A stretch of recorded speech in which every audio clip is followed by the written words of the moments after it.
Hello students, today we are going to start geography first chapter. The chapter name is the Earth in the solar or solar system. मतलब हमारी पृथ्वी as in the solar system. So how wonderful it is to watch the sky after sunset. It is very wonderful when we see the sky after sunset that we can see the stars, and those stars which we cannot see in the day. Why? Because of the sunlight. And then one would first notice one or two bright dots. सबसे पहले जब sunset होता है तब हमें एक या दो बहुत ही ब्राइट चमकते हुए जो तारे हैं वो दिखाई देते हैं। क्लियर? ऐसा क्यों? क्योंकि उनकी रोशनी बाकी वाले स्टार्स की रोशनी से ज्यादा है, इसलिए वो पहले अपीयर होते हैं। सो one would first notice one or two bright dots shining in the sky. Soon you would see the number increasing. अब जैसे जैसे सनसेट होएगा, अंधेरा होगा, वैसे वैसे धीरे धीरे जो है वो बहुत सारे स्टार्स जो है अपीयर हो जाएंगे स्काई के अंदर, आसमान के अंदर। You cannot count them any more. अब वो फिर धीरे धीरे इतने सारे हो जाएंगे कि आप उसे काउंट भी नहीं कर पाओगे। So the whole sky filled with tiny shining objects. पूरा आसमान जो है वो छोटे छोटे डॉट से, टाइनी का मतलब होता है बहुत छोटे छोटे डॉट से भर जाएगा, tiny dots. And the whole sky is filled with the tiny shining objects. अब ये शाइनिंग का मतलब होता है चमकते हुए, ऑब्जेक्ट का मतलब होता है कोई भी वस्तु। तो वो बहुत सारी चमकती हुई हमें डॉट्स जो हैं वो आसमान में दिखाई देंगे, जिन्हें हम तारे कहते हैं। क्लियर? सम आर ब्राइट, कुछ जो है वो बहुत ज्यादा चमकते हैं, बहुत तेज चमकते हैं। अदर डिम, और कुछ बहुत डिम चमकते हैं, बहुत ही धीरे चमकते हैं, मतलब उनकी जो रोशनी होती है वो हमें बहुत ही कम दिखाई देती है। So it seems as if the sky is stunned with the diamonds. अब जब रात को हम स्काई की या आसमान की तरफ देखते हैं तो ऐसा लगता है कि पूरा आसमान जो है वो तारों से जड़ा हुआ है। जैसे हीरे जड़े हुए होते हैं हार के अंदर, वैसे पूरा आसमान तारों से जड़ा हुआ है। So but if you look at them carefully, you will notice that some of them do not twinkle as other do. अगर आप ध्यान से देखेंगे तो आप ये पाएंगे कि कुछ जो है वो ट्विंकलिंग नहीं कर रहे हैं, वो टिमटिमा नहीं रहे हैं, वो सीधा आपको रोशनी दे रहे हैं, सीधी रोशनी आ रही है उनकी। ठीक है? They simply glow without any flicker just as the moon shine. वे बिना टिमटिमाए हुए सीधी अपनी रोशनी देते हैं, ठीक वैसे ही जैसे कि चांद अपनी रोशनी देता है। चांद जो है वो किसी भी शेप में हो, बिना टिमटिमाए जो है वो सीधा अर्थ को अपनी रोशनी देता है। Clear? So along with these bright objects, you may also see the moon on the most of the days. अब कई सारे सितारों के साथ में मून को भी हम जो है वो रोज देखते हैं, लगभग ज्यादातर दिन देखते हैं। It may however appear at different time. हो सकता है कि कई बार ये अलग अलग समय पर आपको दिखाई दे। रोज जो है वो चंद्रोदय का, चांद के उदय का समय एक ही नहीं होता है। So it may however appear at different time. अलग अलग समय पर वो दिखाई दे सकता है। इन डिफरेंट शेप्स, चंद्रमा की जो है आप जानते हैं कलाएं होती है, मतलब रोज चंद्रमा जो होता है वो कभी घटा हुआ दिखाई देता है, कभी बढ़ा हुआ दिखाई देता है। So why it is because जो चांद होता है वो पृथ्वी के चारों ओर घूमता है, अर्थ के चारों ओर रिवॉल्व करता है, इसीलिए उसके शेप्स के अंदर चेंजेस आते हैं। सो shapes at different and in the different shape at different position, और उनकी उसकी जो पोजीशन होती है वो भी हमेशा एक ही नहीं रहती, वो भी बदलती रहती है। Clear? So you can see the full moon only once in about a month time. पूरे महीने में आप पूरा चांद एकदम गोल इसके जैसा मून, ठीक है। और अर्लियर डेज के अंदर मून ऐसे भी दिखाई दे सकते हैं, कुछ ऐसे भी दिखाई दे सकते हैं। द्वितीय का चंद्रमा बिल्कुल पतला होता है, ऐसा दिखाई दे सकता है, ठीक है। तो फुल मून जो होता है वो हमें, इसका मतलब होता है फुल मून हमें पूरे मंथ के अंदर केवल एक बार दिखाई देता है। एंड नाइट और पूर्णिमा, और उसी रात को हम पूर्णिमा कहते हैं। पूर्णिमा जब पूरा चांद दिखाई देता है। फॉरनाइट लेटर, और उसके अगर आप मान लो जो 15 दिन बाद later, you can not see it at all. अमावस्या के दिन वो बिल्कुल भी दिखाई नहीं देता है, ठीक है। So it is a new moon, और उस रात्रि को न्यू मून कहा जाता है। न्यू मून नाइट और अमावस्या क्या कहते हैं? New moon night.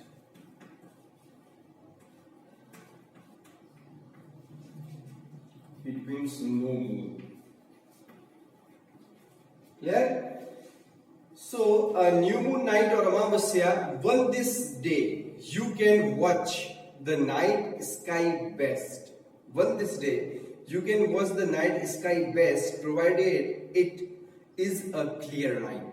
Because इस दिन जो चांद नहीं होते आसमान में, तो आप सारे जो है वो टाइनी डॉट्स को, सारे सितारों को आराम से देख सकते हैं और उनका ऑब्जर्वेशन कर सकते हैं, जो आप बाकी नाइट्स के अंदर नहीं कर सकते। उस रात को जब चंद्रमा नहीं होता है, चांद नहीं होता है, तो चांद की रोशनी से जो बाकी सितारे छुपे हुए होते हैं, बाकी तारे जो हैं वो डिम हो जाते हैं, बाकी तारों की रोशनी पृथ्वी तक नहीं पहुंच पाती, हम उनको ऑब्जर्व नहीं कर पाते हैं। तो अमावस्या की रात्रि को पूरा जो आसमान है वो उसके अंदर सितारे ही सितारे भरे होते हैं, तारे ही तारे होते हैं, तो हम स्काई को आराम से ऑब्जर्व कर सकते हैं। Clear? So, do you wonder why can't we see the moon and all those bright tiny objects during daytime? क्या तो आपको आश्चर्य नहीं होता है? Why can't we see the moon? कि हम चंद्रमा को क्यों नहीं देख पाते हैं? And all those bright tiny objects during daytime, और सभी छोटे छोटे जो टाइनी डॉट्स होते हैं, जो तारे होते हैं, उनको हम दिन के समय में नहीं देख पाते। ऐसा क्यों? It is because the very bright light of the sun does not allow us to see all bright objects of the night sky. क्योंकि दिन के अंदर सबसे तेज तारा, जिसे सूर्य कहते हैं, उसका प्रकाश पृथ्वी पर पड़ता है, उसकी लाइट जो है वो पृथ्वी पर पड़ती है, और उसकी लाइट इतनी ब्राइट होती है, इतनी तेज होती है, इतनी तीव्र होती है कि उसकी लाइट के सामने सारे सितारे और चांद जो है वो छुप जाते हैं। मतलब उसकी लाइट के सामने बाकी लाइट्स दिखाई नहीं देती है। Clear? So the sun and moon and all those objects shining in the night sky are called the celestial bodies. तो जैसे सन है, and the moon मतलब चांद है, and all those objects, और बाकी वे सारे objects shining in the night, और जो जैसे सन है जो नाइट में जो ब्राइट नहीं करता है, और मून जो है वो नाइट में ब्राइट करता है। तो सन, मून और बाकी सारे जो स्टार्स, बाकी सारे जो स्टार्स है वे शाइन करते हैं। स्काई आर कॉल्ड, उनको क्या कहते हैं? सेलेस्टियल बॉडीज, मतलब खगोलीय पिंड कहा जाता है, जो आसमान के अंदर एग्जिस्ट करते हैं, जैसे मून है, सन है, स्टार्स हैं, उन सबको जो है वो सेलेस्टियल बॉडीज कहा जाता है। Some celestial bodies are very big and hot, और कुछ celestial bodies, कुछ खगोलीय पिंड जो होते हैं वो बहुत बड़े होते हैं और बहुत गर्म होते हैं। Some are made up of gases, और कुछ जो है वो गैस से बने होते हैं, मतलब उनके अंदर गैस के गोले होते हैं। जैसे एग्जाम्पल हमारा सन ही है, सन के अंदर जो है वो बहुत बड़ी मात्रा में हीलियम पाई जाती है। Clear? So they have their own heat. अब स्टार कौन कहलाते हैं? हम स्टार किसे कह सकते हैं?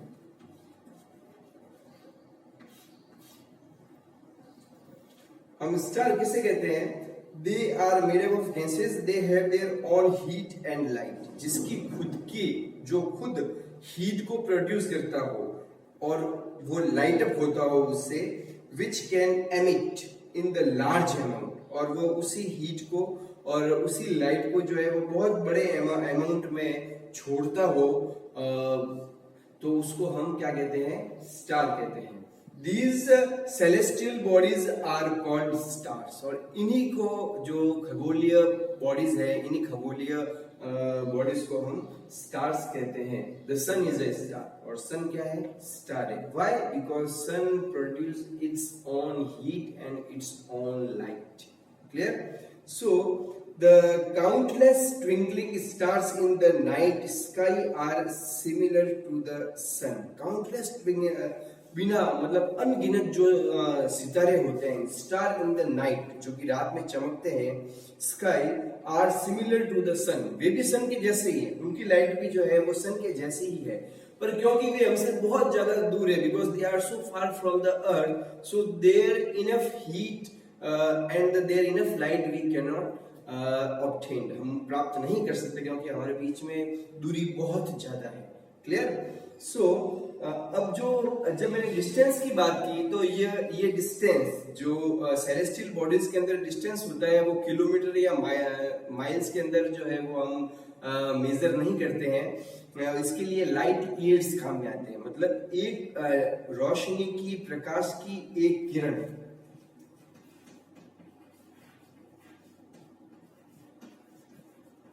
लाइट ईयर के रूप में हम उनको मतलब प्रकाश की एक किरण पूरे एक वर्ष में कितना डिस्टेंस कवर करती है उसको लाइट ईयर कहा जाता है, और इन्हीं लाइट ईयर्स के यही मेजरमेंट यूनिट है स्टार्स के बीच में दूरी को मेजर करने का। क्लियर? तो जैसे कि माइल पर सेकेंड,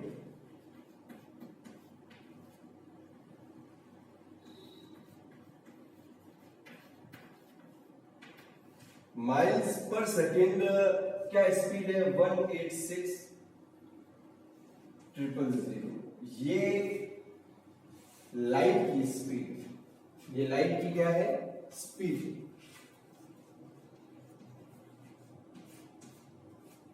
माइल्स पर सेकेंड, एक सेकेंड में 186,000 जो है वो माइल्स कवर करता है लाइट। लाइट जो है वो वैक्यूम में, लाइट वैक्यूम में, क्योंकि अर्थ के चारों तरफ आप जानते हो अर्थ के सराउंडिंग में जो है वो एनवायरनमेंट है, वहां पर एयर है, पर अगर हम स्पेस में जाते हैं तो वहां एयर नहीं है, तो वहां वैक्यूम है, और उस वैक्यूम में जो लाइट है उसकी स्पीड पर सेकेंड वो 186,000 माइल्स कवर करता है। Clear? But we do not feel their heat or light, and they look so tiny because they are very very far from us. वे तारे जो हमें टिमटिमाते हुए दिखाई देते हैं, वे भी सन की तरह ही हैं, पर क्योंकि वे हमसे बहुत ज्यादा दूर है, इसके लिए उनकी हीट और उनकी जो लाइट है वो हम तक नहीं पहुंच पाती। So you must have noticed that all objects look similar when seen from a distance. जब हम दूर से देखते हैं तो लगभग हमें सभी जो ऑब्जेक्ट्स हैं, सेलेस्टियल बॉडीज के जो सभी ऑब्जेक्ट हैं, हमें वो एक जैसे दिखाई देते हैं। Clear? So how small an aeroplane looks when it's flying at a great height. ठीक वैसे ही जैसे जब फ्लाइट जो होती है, एरोप्लेन जो होता है वो बहुत बड़ा होता है, और जब वो टेक ऑफ करता है और जो आसमान के अंदर पहुंचता है तब वो हमें बहुत छोटा दिखाई देता है। क्यों? क्योंकि डिस्टेंस, वो हमसे बहुत दूर है, तो जितना डिस्टेंस होगा उसके अकॉर्डिंग उसकी साइज दिखेगी। क्लियर? ऐसे ही सितारे हमसे बहुत दूर होते हैं, जो बहुत ज्यादा दूर हैं वो हमें बहुत छोटे दिखाई देते हैं, जो थोड़े से पास में है वो और ज्यादा बड़े दिखाई देते हैं, और जो और ज्यादा पास में है वो और ब्राइट और शाइन दिखाई देते हैं। ये ऑब्जर्वेशन है उनका। While watching the night sky you may notice various pattern formed by the different groups of stars. जब अब आपने देखा कि बहुत सारे स्टार्स जो होते हैं वो हमें नाइट में दिखाई देते हैं, पर कुछ स्टार्स जो है वो स्पेसिफिक पैटर्न बनाते हैं, ठीक है, मतलब एक पैटर्न बनाते हैं जिसके थ्रू जो है वो एक आकृतियां बनती है, stars pattern, and these are called the constellations. उनको हम क्या कहते हैं? कॉन्स्टेलेशंस कहते हैं, मतलब नक्षत्र मंडल कहते हैं। क्या कहते हैं? नक्षत्र मंडल। So as the Ursa Major और the big bear is one such constellations, जैसे सप्तऋषि मंडल और बिग बियर जो बियर की आकृति बनाते हैं, और सप्तऋषि मंडल 7 तारे जो है वो एक समूह के अंदर है। तो इस तरह से जो है वो 7 तारों का जो समूह है वो इस तरह से प्रदर्शित होता है। It's look just like that, just like, and then so ये है Saptarishi Mandal. Clear? 7 clear? And one of the most easily recognizable constellations is the सप्तऋषि। और जो सबसे इजी कॉन्स्टेलेशंस है वो कौन सा है? सप्तऋषि मंडल है। 7 तारों का समूह एक विशेष आकृति के रूप में, एक स्पेसिफिक आकृति के रूप में, शेप के रूप में आपको रात में दिखाई दे जाएगा। उसको सप्तऋषि, उस जो है वो कॉन्स्टेलेशंस को सप्तऋषि मंडल कहा जाता है। It is a group of 7 stars, ये 7 तारों का समूह है, that form a part of Ursa Major constellations, और जिसको जो है वो सप्तऋषि नक्षत्र मंडल कहा जाता है। Ask someone elder in your family or neighborhood to show you more stars, planets and the constellations in the sky. अपने घर में किसी बड़े को या अपने किसी पड़ोसी को जिसको ज्यादा इसके बारे में नॉलेज हो, आप उन्हें कह सकते हैं, उनसे रिक्वेस्ट कर सकते हैं कि वो आपको और ज्यादा स्टार्स के बारे में, प्लैनेट्स के बारे में और कॉन्स्टेलेशंस के बारे में के बारे में जानकारी दे। इन द एशियंट टाइम, प्राचीन समय में, people used to determine directions during the night with the help of stars. पुराने समय में जो लोग यात्राएं करा करते थे वो दिशा के जानने के लिए, वो डायरेक्शन को जानने के लिए कि whether they are going in the right direction और नॉट, तो वे तारों की मदद लेते थे। तो क्योंकि स्पेसिफिक लोकेशन के अंदर जो है कुछ स्टार्स होते हैं, तो उनकी मदद लेकर वो उस डायरेक्शन में बढ़ते थे। So the north star indicate the north direction. North star जो है, उत्तरीय जो तारा है, वो नॉर्थ डायरेक्शन को बताता है, वो उत्तर दिशा को बताता है। It is also called pole star, उसे हम पोल स्टार भी कहते हैं, pole star. Clear? It always remains in the same position, वो हमेशा सेम पोजिशन पर रहता है। इन द स्काई, स्काई के अंदर उसकी जो पोजिशन है वो हमेशा सेम। ये सप्तऋषि मंडल है और यहाँ पर ध्रुव तारा है, जिसको अपन पोल स्टार मतलब ध्रुव तारा। सो it is always remain in the same position in the sky. We can locate the position of pole star with the help of सप्तऋषि, और सप्तऋषि मंडल की तरफ ही जो होता है, और पोल स्टार और सप्तऋषि मंडल की सहायता से भी हम पोल स्टार को फाइंड कर सकते हैं। कैसे कर सकते हैं देखते हैं। We can locate the position of pole star with the help of Saptarishi.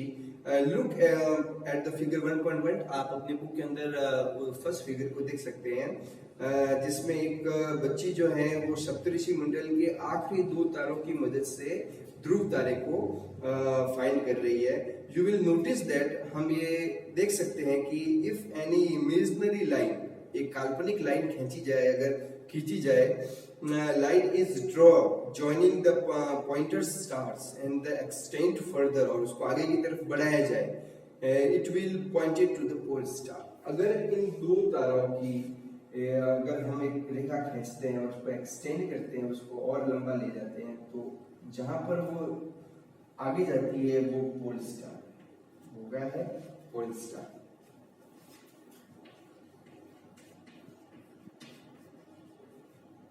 Pole star. Clear? So Saptarishi मंडल से भी हम पोल स्टार को फाइंड कर सकते हैं। सो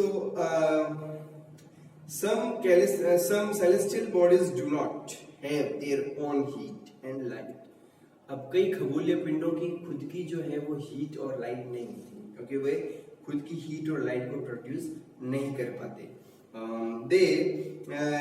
they lit by the light of stars, और वे जो हैं वो चमकते हैं या वे रोशनी प्राप्त करते हैं किसी दूसरे स्टार्स की लाइट से। Such bodies are called planets, और ऐसी बॉडीज को क्या कहा जाता है? प्लैनेट्स कहा जाता है। प्लैनेट्स कहा जाता है, मतलब ग्रह कहा जाता है। ठीक है? The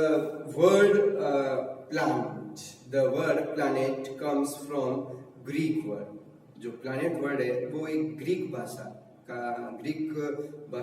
का वर्ड है जिसका नाम है प्लेनेटाई। क्या नाम है? प्लेनेटाई।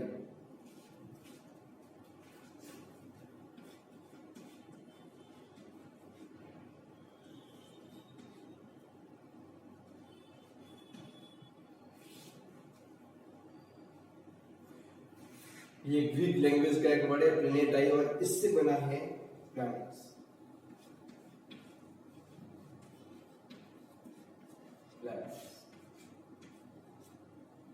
Clear? Which means the wanderers। इसका मतलब होता है जो परिभ्रमण करते हैं। क्या करते हैं? परिभ्रमण करते हैं, घुमा करते हैं और लाइट को प्राप्त करते हैं। So the earth on which we live is a planet। अर्थ जिस पर हम रहते हैं वो क्या है? प्लैनेट है। क्यों? क्योंकि वो खुद की लाइट और खुद की हीट को प्रोड्यूस नहीं करती है। तो वो किसकी लाइट को यूज करती है? सन की लाइट को यूज करती है। तो वो किसके चारों ओर रिवॉल्व करती है? वो सन के चारों ओर रिवॉल्व करती है। Clear? So we move further. The nearest the star, it get all its heat and light from the sun। सन से वो अपनी लाइट को और हीट को लेती है, which is our nearest star, जो कि हमारा सबसे नजदीकी तारा है। If we look at Earth from a great distance, अगर हम अर्थ को बहुत दूरी से देखें and say the moon, और वो चांद भी हो सकता है कि if we go to the moon and we see our earth from the moon, we see our earth from the moon, then what will happen? It will appear to be a shining just as the moon। तो वो भी एक moon की तरह ही shine करता हुआ दिखाई देगा। हमारी अर्थ भी मून से कैसी दिखाई देगी? एक मून के रूप में, एक चांद के रूप में दिखाई देगी। The moon that we see in the sky is a satellite. जो मून है जिसको हम आसमान में देखते हो क्या है? सैटेलाइट, उपग्रह है। Clear? So it is a companion of the earth. वो अर्थ के साथ साथ ही परिभ्रमण करता है। एंड मूव अराउंड इट, वो अर्थ के चारों ओर घूमता है। So the like earth there are 7 other planets that get heat and light from the sun। अब अर्थ के अलावा 7 प्लैनेट्स और भी है जो सन के चारों ओर घूमते हैं और सन की लाइट और सन की हीट को ऑब्जर्व करते हैं और उनको प्राप्त करते हैं। Some of them have their moons too, और कुछ प्लैनेट्स ऐसे हैं जिनके खुद के उपग्रह हैं। In our next class we will talk about the solar system। Thank you।